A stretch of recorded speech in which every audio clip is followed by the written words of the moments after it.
Greetings, everyone. Welcome to RT Academy. We are going further in the last lecture. So अभी last lecture में हमने ये पढ़ा था कि सेल साइकिल में डिफरेंट phases होते हैं. There is prophase, metaphase, anaphase, telophase, mitosis में और interphase में G1, S और G2. सो ये सारे phases के बारे में हम पढ़ रहे थे और अभी हम माइटोसिस वाले फेज पे थे. So just because we need to just revise a little summary लेते हैं पहले वाले लेक्चर में जो पढ़ा था उस चीज का. So look on the left hand side वाली जो इमेज है जो मैंने हाईलाइट करी है उसको पढ़ा था हमने अभी तक कि देर इज अर्ली प्रोफेज जिसमें सारा का सारा न्यूक्लियर मटेरियल इंटैंगल हो रखा था उससे वो ओपन अप हो जाता है, क्रोमोसोम्स बनने शुरू हो जाते हैं, सेंट्रोसोम जो है वो पोल्स की तरफ मूवमेंट करना शुरू करते हैं and then finally next prophase के एंड के बाद मेटाफेज में सारे क्रोमोसोम बीच में इक्वेटोरियल मेटाफेजिक प्लेट पे अलाइन हो जाते हैं. So these are the things which happened. And इसके अलावा मैंने आपसे एक छोटा सा क्वेश्चन भी पूछा था कि चारों माइटोसिस फेज में से कौन से फेज में कौन से फेज में सेल के बेसिक ऑर्गेनल्स विजिबल नहीं होते, कौन से फेज में मतलब आपको सेल ऑर्गेनल्स बेसिकली नहीं दिखेंगे. सो आपको चारों ऑप्शंस हैं, प्रोफेज, मेटा, एना और टीलोफेज. बट जस्ट बिकॉज अभी हमने दो फेज और नहीं पढ़े, सो पहले हम वो दोनों फेजेस पढ़ेंगे and then I answer this question of yours. And let's see आप में से कितनों ने उस चीज को समझा है जिसके बेसिस पे you can answer the question right. So let's begin with the class first. पहले हम नेक्स्ट फेज की तरफ चलते हैं. I will enlarge it and then अब हम एनाफेज और वहां वाले सारे डायग्राम्स के बारे में पढ़ेंगे राइट. सो एनाफेज ये वाला राइट वाला डायग्राम आप इस पे फोकस करेंगे while we are dealing with the phases.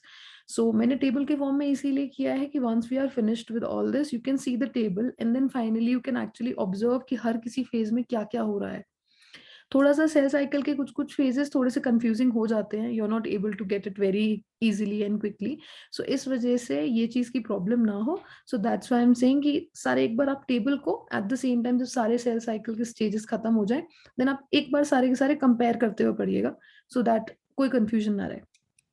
Let's just move forward. सबसे पहले एनाफेज को पढ़ेंगे. नेक्स्ट एनाफेज को पढ़ेंगे हम and then let's just shift our pen to a better color. Yeah, so anaphase को पढ़ेंगे हम एंड एनाफेज के डायग्राम पे फोकस करते हैं. अभी हमने क्या बताया था आपको मेटाफेज में कि सारे के सारे क्रोमोसोम सेंट्रल वाली मेटाफेजिक प्लेट पे अरेंज हो जाते हैं मेटाफेज में. So we are progressing further. Each chromosome arranged at the metaphasic plate is split simultaneously, and the two daughter chromatids, now referred to as daughter chromosomes of the future daughter nuclei, begin their migration to the poles. आप ये diagram देखिए. First of all इस वाले diagram में आपने क्या देखा, पहले मेटाफेज पे सारे के सारे क्रोमोसोम्स यहाँ बीच में एक प्लेट पे अरेंज थे राइट. सारे के सारे बीच में एक प्लेट पे अरेंज थे. अब ये सारे के सारे डिवाइड हो गए हैं राइट. ये सारे के सारे जो मेटाफेज में जो क्रोमोसोम्स थे दो क्रोमैटिड से बने हुए वो डिवाइड हो गए. तो दोनों के दोनों में से डिवीजन होने के बाद पोल्स की तरफ मूवमेंट शुरू हो गया है. आधे ऊपर की तरफ जा रहे हैं, आधे नीचे वाले पोल की तरफ जा रहे हैं. ये सारे के सारे now these are making daughter chromosomes. अब फाइनली डिवीजन की तरफ बढ़ रहे हैं. अब दो एग्जैक्ट सेल्स बनने वाले हैं. So these are refer to as daughter chromosome. And then ये क्रोमोसोम्स जाएंगे किसमें, फ्यूचर डॉटर न्यूक्लियाई में. न्यूक्लियस के अंदर, न्यूक्लियाई के अंदर फाइनली ये क्रोमोसोम्स मूव कर जाएंगे और वहीं से नए सेल्स बन जाएंगे. सो पहला स्टेप एनाफेज में क्या हुआ कि वो जो मेटाफेज पे अरेंज क्रोमोसोम्स थे वो हाफ में डिवाइड हुए. हाफ ऊपर वाले पोल की तरफ मूव कर जाएंगे, हाफ नीचे वाले पोल की तरफ मूव कर जाएंगे. अटैच किससे रहते हैं, एस्ट्रल्स से राइट, स्पिंडल फाइबर्स से. स्पिंडल फाइबर्स किससे अटैच होते हैं, क्रोमोसोम्स पे तो काइनेटोकोर्स से एंड देन ऊपर की तरफ सेंट्रोसोम से राइट. ये सारे के सारे पोलर मूवमेंट शुरू कर देते हैं. The centromere of each chromosomes remain directed towards the pole. हर क्रोमोसोम बीच में सेंट्रोमेयर से अटैच होता है. सेंट्रोमेयर पे ही काइनेटोकोर होता है जिससे फाइनली स्पिंडल फाइबर अटैच होता है जो हमने पिछले लेक्चर में पढ़ा था. फाइनली अब ये बोल रहा है कि जिस टाइम पे पोलर मूवमेंट शुरू हो जाएगी तो सारे के सारे जो सेंट्रोमेयर्स हैं क्रोमोसोम के वो पोल्स की तरफ डायरेक्टेड होते हैं, पोल्स की तरफ जाने के लिए. बहुत इजी है, आप इस चीज को नॉर्मली यहाँ पे डायग्राम से देख सकते हो. मेजरली सारा का सारा रिटन वर्क नहीं याद करना है, सारे के सारे डायग्राम्स ध्यान रखिए. डायग्राम्स के बेसिस पे you can write it on your own and अपनी लैंग्वेज में आंसर्स लिखे जा सकते हैं. जैसे अभी you just focus on this section. अब आप जानते हैं कि this is the area, this is the centromere. तो ये जो सेंट्रोमेयर वाला एरिया है ये किधर की तरफ डायरेक्टेड है, इसकी डायरेक्शन कहाँ है, पोल की तरफ, राइट, पोल की तरफ देख रहा है। सेंट्रल मतलब इस तरफ प्लेट की तरफ नहीं है, यहाँ की तरफ है, पोल की तरफ है। तो बस यही बोल रहे हैं that the centromere of each chromosomes remains directed towards the pole and hence at the leading edge with the arms of the chromosome trailing behind। बिल्कुल बिल्कुल एग्जैक्ट वो लिखा है जो डायग्राम में बना हुआ है कि आपका जो आपका सेंट्रोमेयर है वो तो कहाँ जा रहा है, पोल की तरफ, उसकी डायरेक्शन कहाँ है, उसका मुंह कहाँ है, पोल्स की तरफ। लेकिन जो आपके क्रोमोसोम की आर्म्स हैं, जो क्रोमोसोम्स के पार्ट्स हैं, these are directed towards the plate, वो सेंटर की तरफ रह रहे होते हैं, and these are trailing behind, और वो पीछे पीछे पीछे पीछे आ रहे होते हैं सेंट्रोसोम के, सॉरी सेंट्रोमेयर के। तो सेंट्रोमेयर के पीछे पीछे क्रोमोसोम्स आ रहे होते हैं, हालांकि सेंट्रोमेयर जो होता है पोल की तरफ डायरेक्टेड होता है। तो एग्जैक्टली एनाफेज में होता क्या है वो ये डायग्राम आपको दिखा रहा है, राइट। मेटाफेजिक प्लेट से वो सारे के सारे डिटैच हो जाते हैं, हाफ हाफ में डिवाइड हो जाते हैं और पोल्स की तरफ मूव करते हैं।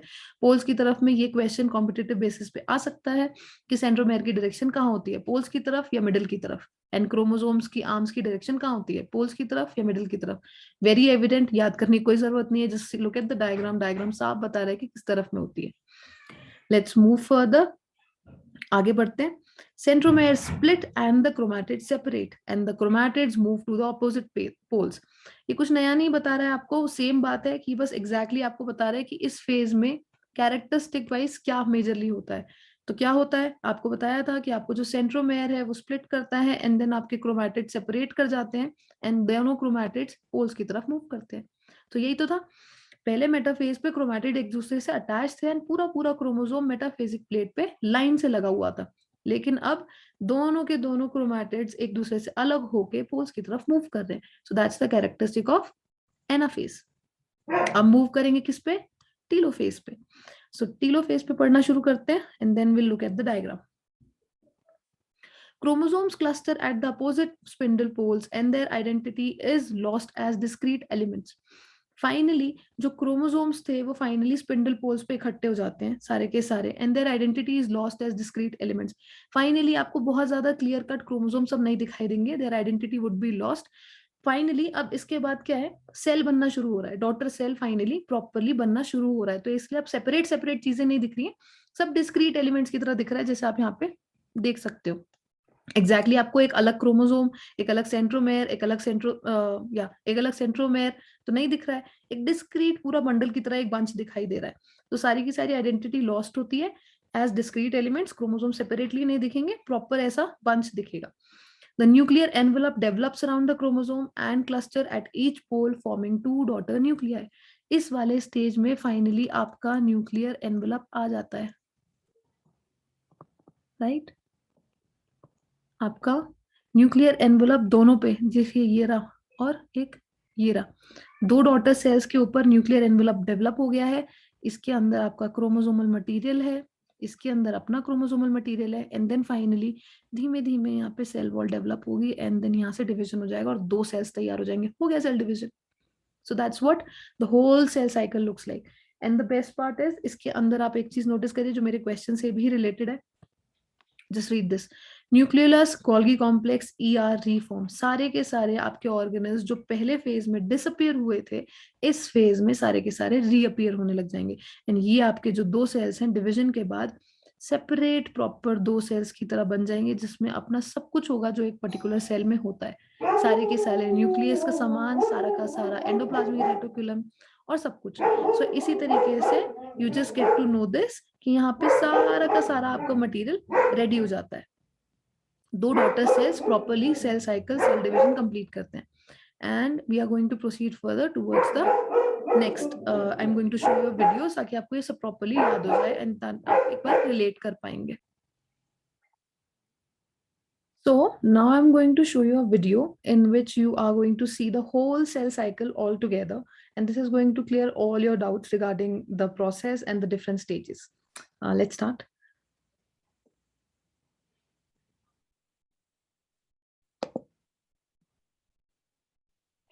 My job is to make just a second, college easier because students have a lot on them.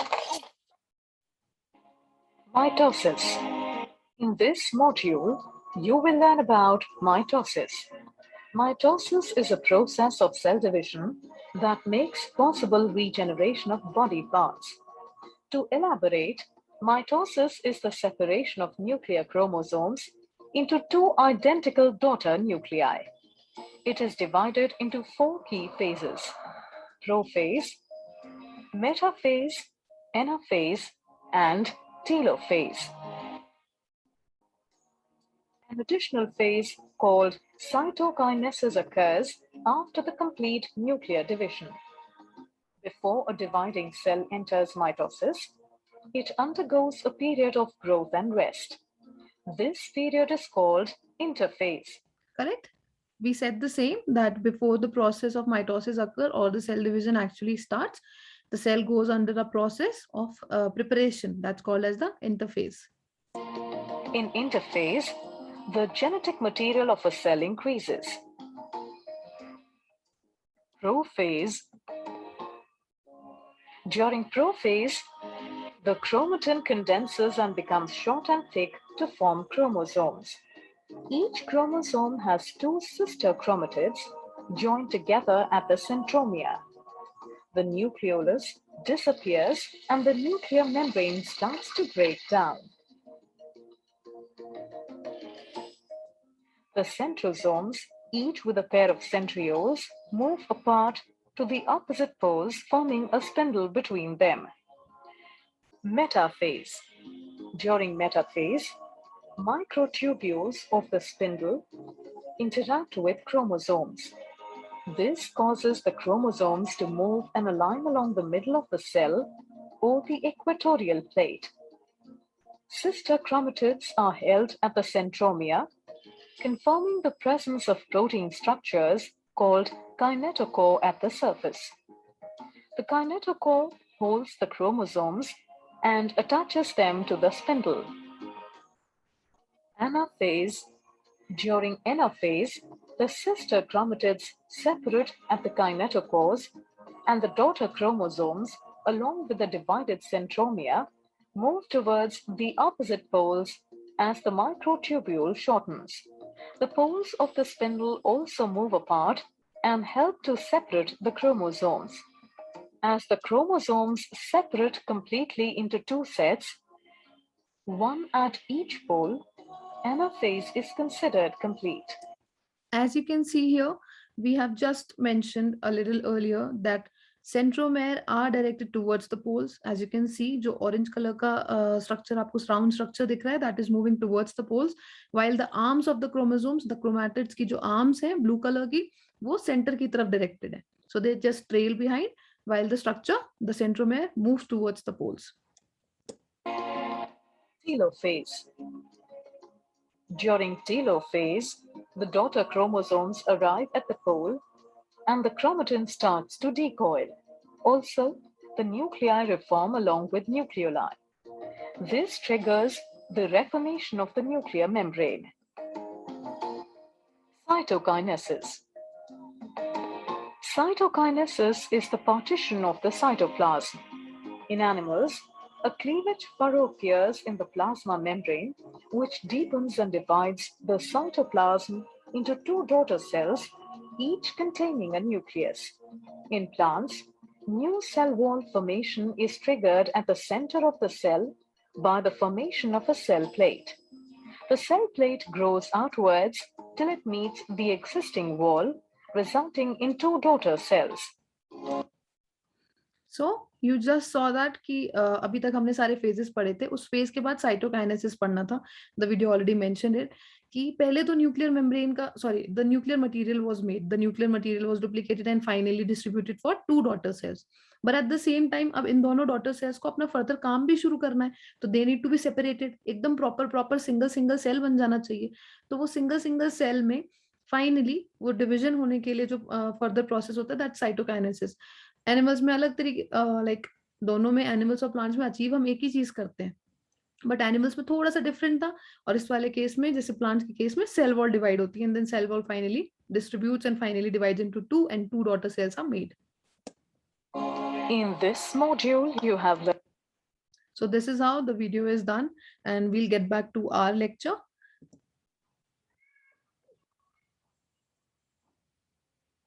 we'll get back to our lecture and we'll just do the rest.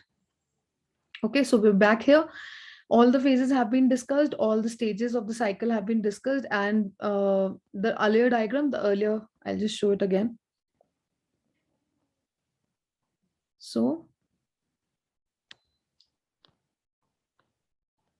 ये वाला जो diagram था हमारा, the one that I just highlighted, इस case में हमने अब कौन कौन से फेजेस हैं जो सारे मतलब जो पढ़ लिए हैं. हम G0 पढ़ चुके हैं, हमें G0 पता है कि G0 वाला इज द क्विसेंट फेज, जिस टाइम पे इनएक्टिव एक रेस्टिंग स्टेज में चला जाता है सेल, और उस टाइम पे वो प्लोरिफरेट नहीं करता है लेकिन प्रॉपर्ली एक्टिव होता है, जी रहा होता है, and it's well enough. Then G1 gap 1 phase, जिसके केस में आपको क्या बताया था, like it prepares, the cell growth occurs but no replication of DNA. S phase synthesis phase, DNA replication occurs. G2 phase की क्या खासियत थी, G2 phase में प्रोटीन फॉर्मेशन हो रहा होता है, and then the rest is the mitosis. तो माइटोसिस में कहाँ से शुरू करते हैं, prophase, then meta, then ana, and then telo, and then finally the last one is cytokinesis, जिस टाइम पे two daughter cells properly एक दूसरे से अलग हो जाएंगे. So this is how the whole cell cycle looks like. I've given you a brief summary. The video cleared it all just because it was much more clearer. जब सारा का सारा वीडियो में हम देख रहे थे ना कि न्यूक्लियर एनवेलप टूट रहा है, एंड देन उसी टाइम पे सारा का सारा सेपरेशन स्टार्ट हो रहा है. So let's before discussing cytokinesis in a little detail, let's discuss my question. मेरे क्वेश्चन ये था कि in what of the phases of the cell cycle, prophase, ana, meta and telo, nucleus cell के organelles नहीं दिखते हैं, cell के organelles किस वाले फेज में नहीं दिखते हैं. वैसे अगर एग्जैक्टली देखा जाए तो प्रोफेज के बिगिनिंग में सारे ऑर्गेनल्स होते हैं, but by the late prophase सारे ऑर्गेनल्स जा चुके होते हैं. बट जस्ट बिकॉज ऐसा कोई ऑप्शन मैंने आपको दिया नहीं है कि अर्ली प्रोफेज या late prophase, so there is just prophase, we are going to cancel it out, क्योंकि प्रोफेज में by the end of the prophase exactly कोई ऑर्गेनल्स नहीं होने चाहिए. सो ना प्रोफेज में होते, ना मेटा में होते, ना एना में होते. So telophase is the only phase जिसमें फाइनली ऑर्गेनल्स दोबारा से रीडेवलप कर रहे होते हैं. रेस्ट वाले फेजेस में कोई ऑर्गेनल्स नहीं होते. That's the answer. Let's just move further. अब हम ना साइटोकाइनेसिस वाला दोबारा से पढ़ते हैं. We are going to just finish on cytokinesis. First of all कि साइटोकाइनेसिस में कैसे कैसे होता है, and at the same time we are going to finish this lecture here. And mitosis के बाद एक और process होता है, that's called as meiosis. So the chapter actually integrates and finally summarizes on meiosis only. So meiosis और पढ़ेंगे, and meiosis में थोड़े दो different phases होते हैं, थोड़ा सा ही different and काफी similar है mitosis से. So we'll just study it in the next lecture, but अभी cytokinesis में finish करेंगे. So what is cytokinesis? As I just highlighted here, mitosis accomplishes not only the segregation of duplicate chromosomes into daughter nuclei. Karyokinesis तो होता ही होता है. आपको बताया था कि जो आपके डॉटर न्यूक्लियाई दो बनते हैं जिसमें न्यूक्लियर मटेरियल दोनों में चला जाता है, एक एक में इक्वल इक्वल, वो तो होता ही है. But at the same time the cell is also divided into two in the separation of the cytoplasm. Finally cytoplasm भी दोनों को बराबर बराबर बांट दिया जाता है. That process, that particular the organization is called as cytokinesis, जिसके बाद finally cell division complete माना जाता है. Exactly cytokinesis कैसा दिखता है, you can look it here, right? So this is how it looks like. Finally आपके पास दो डॉटर सेल्स पूरे रेडी हैं, दोनों पे अपना अपना न्यूक्लियस है, दोनों पे अपना अपना साइटोप्लाज्म है, दोनों पे अपने अपने ऑर्गेनल्स होंगे. It's not very clear in this figure, but I am just saying कि these are two different proper cells. इसमें आपके पास पूरे सेल्स हैं. Okay, so this is how it looks like finally. I am actually mentioning it here just because ये interphase है, but I am just mentioning कि exactly कुछ इसी तरीके से दो सेल्स दिखाई देंगे, राइट? एक पेरेंट सेल से दो सेल्स बन जाएंगे. So this is how we are mentioning कि इस तरीके से साइटोकाइनेसिस होता है. ये एग्जैक्टली इंटरफेस मेंशन कर रही है फिगर, बट हम जो बताना चाह रहे हैं वो ये है कि फाइनली न्यूक्लियर एनवेलप के साथ साथ ये सब भी डिवाइड हो जाएगा. Let's go back. अभी आपने जो वीडियो में पढ़ा था, अब बस वही सेम चीज यहाँ पे लिखी हुई है, दैट द एनिमल सेल, उसके केस में साइटोकाइनेसिस कैसे होता है, by appearance of a furrow in the plasma membrane. So जैसे अब आपको एक बताते हैं कि ये आपका सेल है, इस सेल के अंदर दो न्यूक्लियस है, दो न्यूक्लियस रेडी हो गए क्योंकि दोनों डॉटर सेल्स में बांटने हैं. सो जो एनिमल सेल के बाहर जो मेम्ब्रेन होती है, ये जो मेम्ब्रेन है, that is a plasma membrane. So अब क्योंकि ये पूरे इनको दो में बांटना है, दो अलग पूरे डॉटर सेल्स रेडी करने हैं, तो let's just change the colour to show you better. जैसे यहाँ पे एक फरो डेवलप होना शुरू हो जाएगा, मतलब यहाँ पे एक छोटा सा डिप्रेशन डेवलप होना शुरू हो जाएगा दोनों में।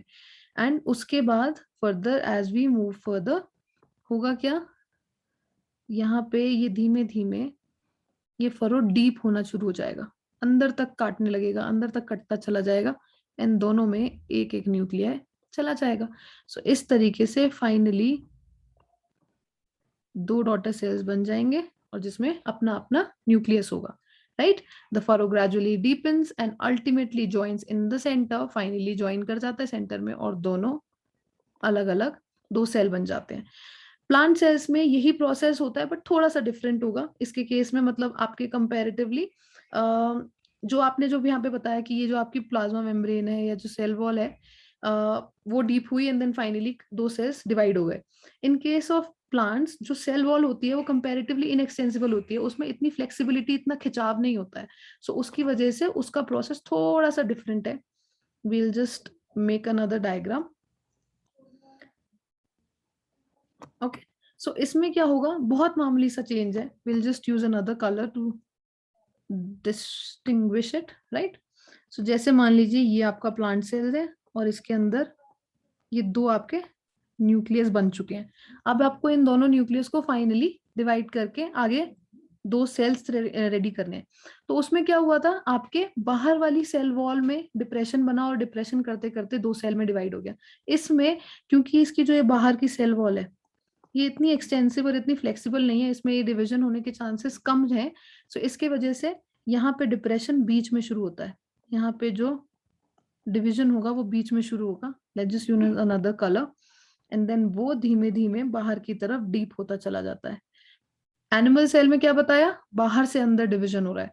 प्लांट सेल में क्या बताया, अंदर सबसे पहले डिवीजन बनेगा एंड वो धीमे धीमे बाहर चला जाता है, फाइनली बाहर वाली वॉल से मिलता है एंड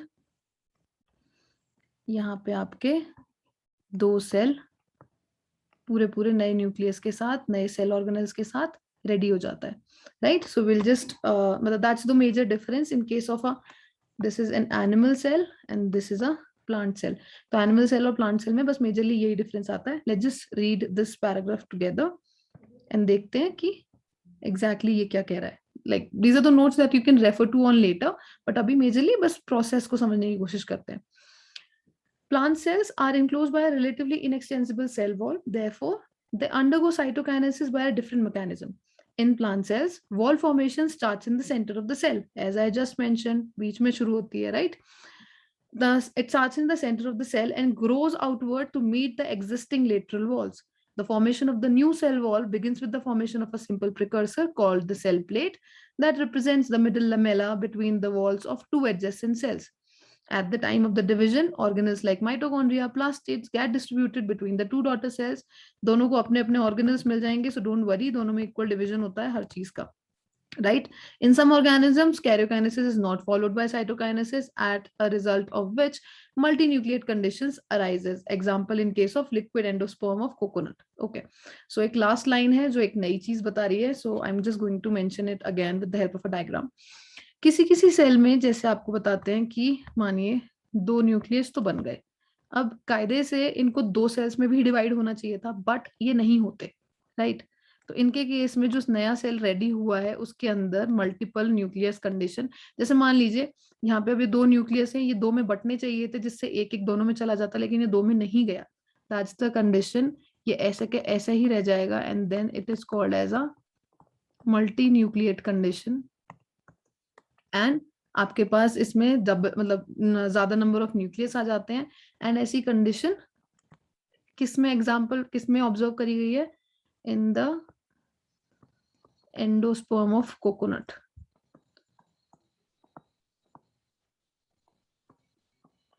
जनरली अगर आपके केस में जब आपने डीएनए रेप्लिकेशन करवाया था, मैंने बताया था कि 2C डीएनए होगा वो 4C में कन्वर्ट हो जाएगा। ऑब्वियसली एक का 2C और दूसरे का 2C, राइट, टोटल 4C हो गया।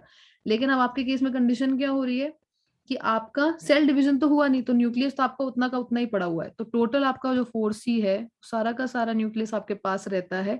इसके केस में मल्टी न्यूक्लिएट कंडीशन हो जाती है, जिससे अमाउंट ऑफ न्यूक्लियस बढ़ जाता है। Endosperm of coconut is one of the examples उसी चीज का। एंडोस्पर्म, इसके केस में 3 एंड डिप्लॉयड नंबर रहता है, बट या that is much more in details, I am just explaining कि मल्टी न्यूक्लिएट कंडीशन का एक एग्जाम्पल क्या है, that's the endosperm of a coconut. So we are going to finish it here, and next lecture में सारे के सारे phases, क्योंकि माइटोसिस पूरा फिनिश कर चुके हैं, सो माइटोसिस के एक बार सारी की सारी समरी दोबारा रिवाइज कर दूंगी, like starting from phase 1 to last दोबारा से देख लेंगे कौन से फेज में कैसे कैसे करते करते finally we have ended on telophase, and we are going to learn further about meiosis. So I'll see you in the next class. Thank you.